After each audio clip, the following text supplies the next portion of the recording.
What's going on, everybody? It is your boy Dylan Mathews back at it again with another hometown take. Today I'm talking about the Atlanta Falcons, as it is a Falcons Friday. So you already know what time it is. It's time to give you an in-depth preview to their Week 4 matchup against the Washington football team. Atlanta Falcons going to take on the football team in Mercedes-Benz Stadium on Sunday at 1 o'clock to try and get to 500 and bring their record to 2-2. Washington football team coming into this game, I believe, also at 1-2. So, you know, 2-1 teams going at it trying to get to 500. Let's take a look at some notes here I got down for you. As far as keys to the game goes, I'm about to go real in depth with you for them, but the Washington football team defense is really not as scary as it seems. I know that D-line, you know, has the potential to be scary, and they could dominate the Atlanta Falcons offensive line, who has not been great thus far, but looks like it's been progressing in the right direction and getting better each and every week. Now, they did go up against a New York Giants defensive line that wasn't the best, but still a solid defensive line. You're going up, the Atlanta Falcons offensive line is going up against an elite defensive line in the Washington football team defensive line that can go off for 5-6 sacks in a game every single week. You never know when the Washington football team defense and that defensive line specifically can go crazy. So that is there, and that possibility is there. But so far, this Washington football team defense has not been too scary, and it has not been the defense we have seen last year out of the Washington football team. Let me explain. So, last week, Washington football team got beat by a very, very, very good team. So, you know, the competition could have been why we didn't see such a productive outing from the Washington football team defense, and I do realize that, and I am prefacing that with all the stats I'm about to give you right now. So, you know, just realize, and I do realize as well, that the Washington football team did take on a very, very good team in the Buffalo Bills last week. Now, with all that being said, Zach Moss, the Buffalo Bills running back, did rack up 91 rushing yards against the Washington football team, and 70% of his rushing yards came before contact. So that means there were a lot of holes that he found where he was running, just running, and nobody was around him, nobody was there to tackle him. So, to me, I think the Atlanta Falcons could possibly exploit this, and especially with our offensive line, I think being a better running offensive line than a passing offensive line. I think, and really you can say that about any offensive line. All offensive linemen are better when they know, hey, they can just worry about pushing these defensive linemen forward and getting out and being the aggressor instead of having to be reactive against defensive linemen. So, with all that being said, I think this is an opportunity for Mike Davis, Cordell Patterson, and that Atlanta Falcons running game to really get going. And we know Arthur Smith is putting an emphasis on the running game this season. He has thus far. I think this is a truly an opportunity for not only Mike Davis to break out, but also for Cordell Patterson to break out as well. Because Cordell Patterson, he led the team in receiving yards last week in their win against the New York Giants, but 90% of his receiving yards came after the catch. I know we're talking about rushing, but still, if we're handing the ball off to Cordell Patterson, he's already good at breaking tackles and making things happen. If he's able to find these holes and get downfield 10 yards without the first Washington football team member touching him, and then he can break some tackles, I mean, come on, we could be looking at some big plays here through the ground game. And obviously, if we can get that running game going in a big way, that just makes things a lot easier in the play-action passing game, and the passing game overall for Matt Ryan, Calvin Ridley, Kyle Pitts, Hayden Hurst, even Cordell Patterson as well in that Falcons offensive line. So I think there is a real opportunity here for the Falcons run game to get going early on. So don't be surprised, Falcons fans, if you see some big plays generating early on from the run game, because like I said, I know it's the Buffalo Bills. I know they're a much better football team than the Atlanta Falcons are, just being real. So I know, this could be skewed a little bit, but I do still think, where there's smoke, there's fire. And there was a little bit of smoke last week between that Washington football team defense and their run-stopping ability. Again, Zach Moss, 91 rushing yards, 70% of his rushing yards came before contact, so he was out there running untouched for a little while. And like I said, with the playmaking ability of Cordell Patterson, hopefully Mike Davis can get going as well. If we can find these same holes, Atlanta Falcons run game might play a big part in the outcome of this game on Sunday. Now, let's talk about the Washington football team's offensive line and go to their offense for a second. It was very good against a good Bills defense pass rush, and this Bills defensive line created 46 pressures in week 2 against Miami, and they did not have the same luck against a very good Washington football team offensive line. So they only allowed, the Washington football team offensive line only allowed 8 pressures in the game, and 4 out of the 5 WFT offensive linemen are going to finish, according to Pro Football Focus, with a Pro Football Focus grade of 70 plus pass blocking grade, with also Eric Flowers and Charles Leno Jr. going to most likely finish with a 84 Pro Football Focus pass blocking grade. So what does that say? This offensive line is very much improved, and Taylor Heinicke had a lot of time to throw the ball against the Buffalo Bills. Now, that didn't mean much because he still threw 2 interceptions, so that is good when it comes to the Atlanta Falcons secondary. Another good thing that we'll get into as well, AJ Terrell should be back, so we shouldn't see much of TJ Green at corner, at least, hopefully. Fingers crossed, because my goodness, he was bad last week. Anyways, this Falcons defensive line is going to have to figure something out, but I do like our chances. We have Grady Jarrett. Dante Fowler Jr. has had 2 very good back-to-back games, a sack, and even a strip sack last week against the New York Giants. So Dante Fowler Jr. looks like he's coming alive. Obviously, Grady Jarrett does what he does, and he's consistent every week. Hopefully Steven Means is okay. I know he got a little banged up last week. I really just think he got hit in the place where the sun don't shine. It never feels good. Anyways, he should be ready to go. Debo, Foye-Oluokun. Hopefully this Atlanta Falcons pass rush can get home against Taylor Heinicke, who obviously, if he has time, he's still bound to make a mistake. So just imagine if we're able to put some pressure on Taylor Heinicke, how many times he might throw us the ball. Now, we got to catch it. I know we missed the interception last week, but, when Taylor Heinicke throws you the ball, guys, I'm talking to all my corners, my safeties out there, y'all got to make a play on the ball. And Taylor Heinicke is liable to throw the Atlanta Falcons the ball a time or 2, maybe even more, going into Sunday. But that offensive line is good, and we're going to have to figure out a way. This is where DPs really comes into effect, scheming our way into a pass rush. We haven't been able to do it for a while with just 3 or 4 down linemen and create a pass rush. No, we got to scheme our way into it, but DPs is just the dude for that. And y'all media members got him pissed off too, because he was going off on media members in his presser earlier in this week. So he's going to be coming out ready to shut some folks up. So hopefully that works in the defense's favor as well. But that WFT offensive line is something to look out for. Got to see if we can find pressure. All right, now, again, going back to the Washington football team's defensive line, they created 26 pressures in the game against the Bills, but did not get a sack on Josh Allen all game long. And this is what I was talking about, where, I know on paper, and even last year on film, the Washington football team's defensive line was very scary. Chase Young, Josh Sweat, Montez Sweat, not Josh Sweat, he's an Eagle. Montez Sweat, Tim Settle, Jonathan Allen, Daron Payne, whole bunch of Alabama boys, and that very good Ohio State alum out there with Chase Young as well.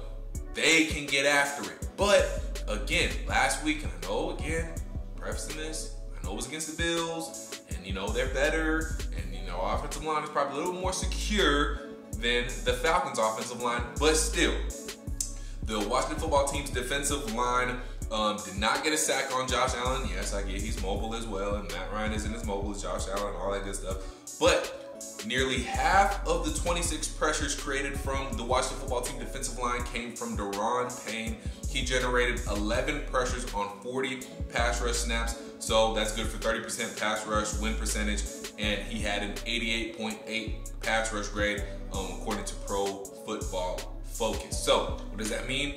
Obviously, we got to stop Deshaun Payne. Deshaun Payne, I believe he's a tackle. He's not an end, so it might not be a good day for Jalen Mayfield. So, Jalen, if Deshaun Payne lines up on your side, which he definitely could, you got to be ready. You got to be ready.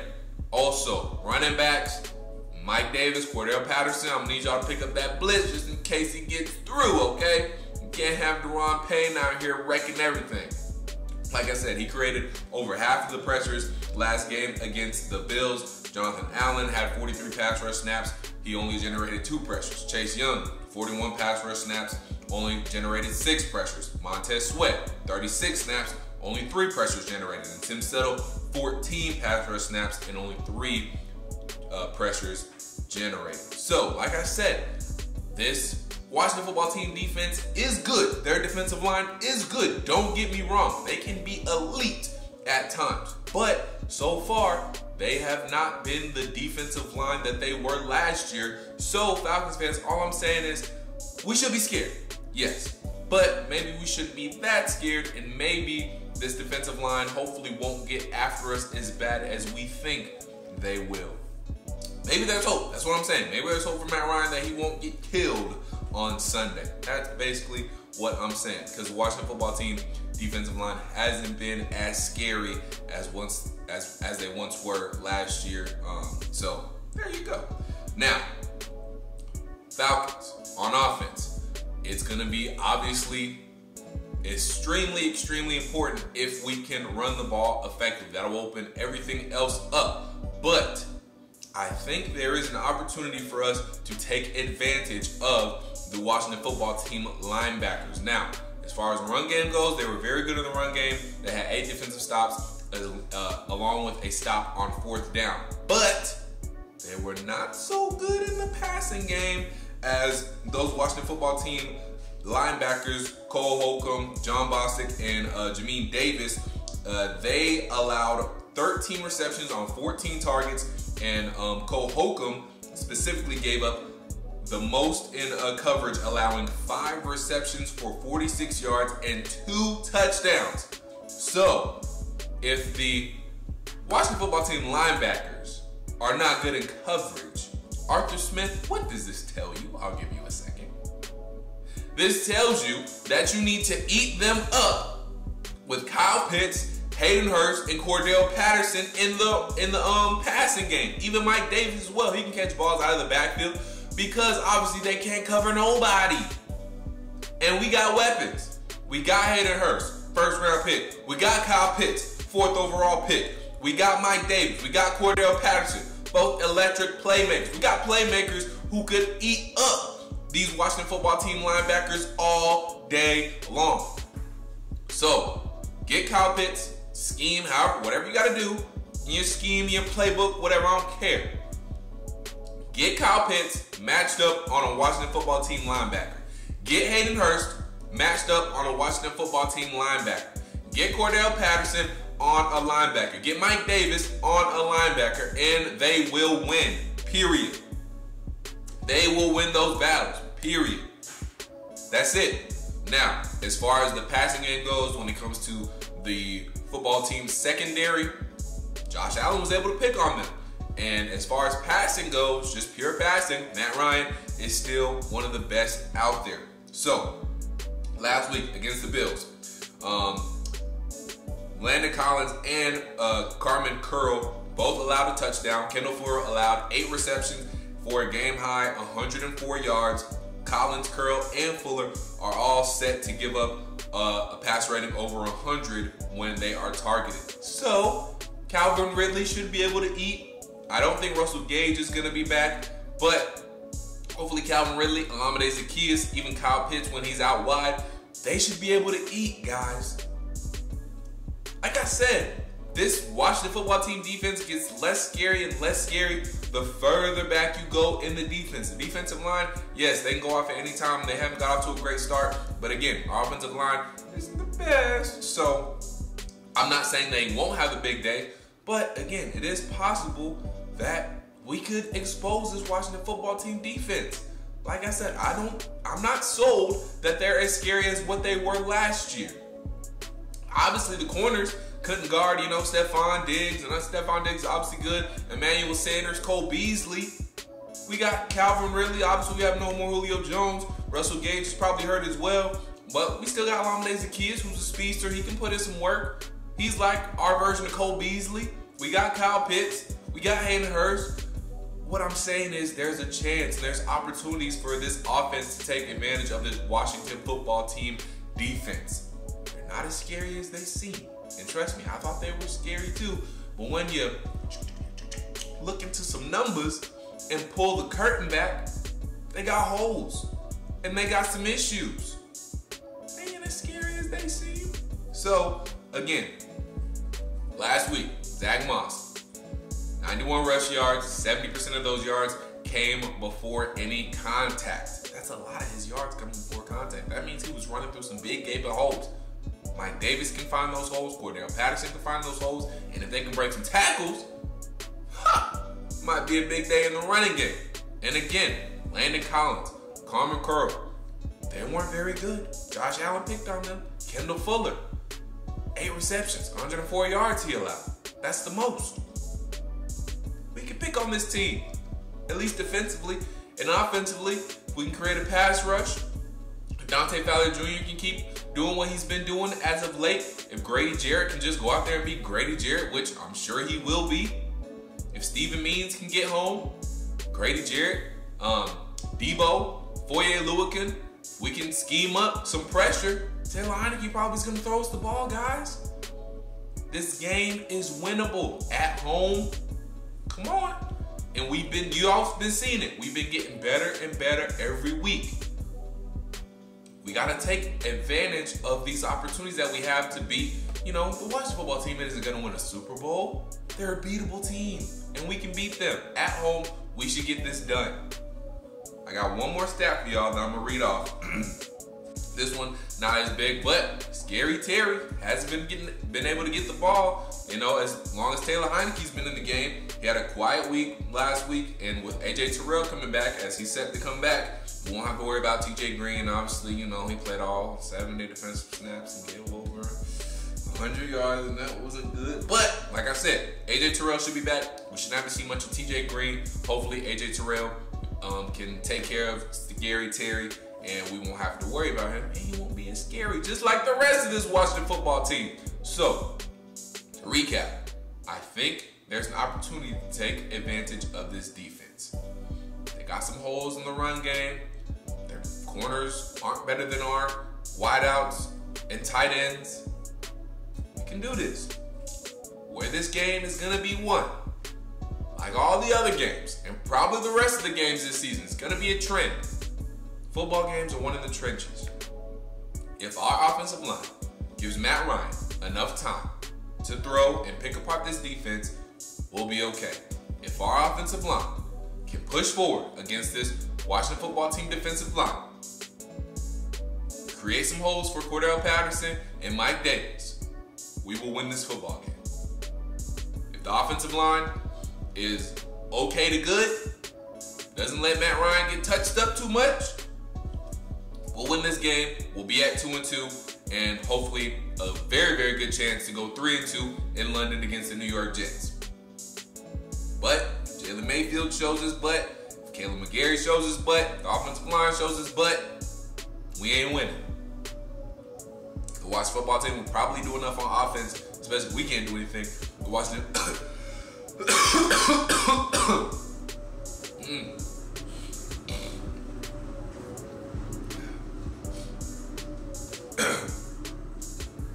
Why are you doing that?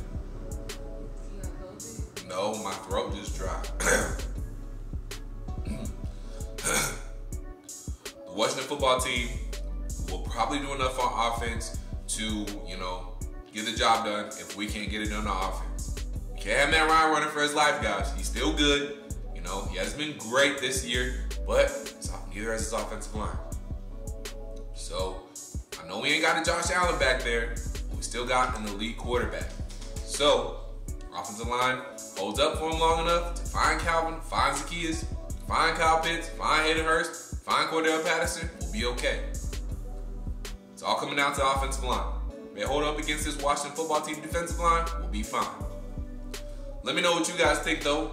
Like this video, comment your thoughts, subscribe to the channel. Check out the first link in my description box to buy me a coffee to help fuel this channel, help fuel the Atlanta Falcons to some more wins. Also, check out the second link in my description box to subscribe to the Tough Cause podcast where me and girl Symone WithTheSports are talking to your favorite former and current athletes, hosts, anchors, reporters, head coaches, all that good stuff. So make sure you guys subscribe to the pod, like it, listen to it, download it. You already know the drill. You already know what's going on. Share it out to your friends as well so they can listen to it, like it, download it, subscribe to it, share that to their friends you don't even know about. Again, like this video, comment your thoughts, subscribe to the channel, buy me a coffee if you can, listen to Tough Cause, and until I talk to you guys next time, stay true to Atlanta.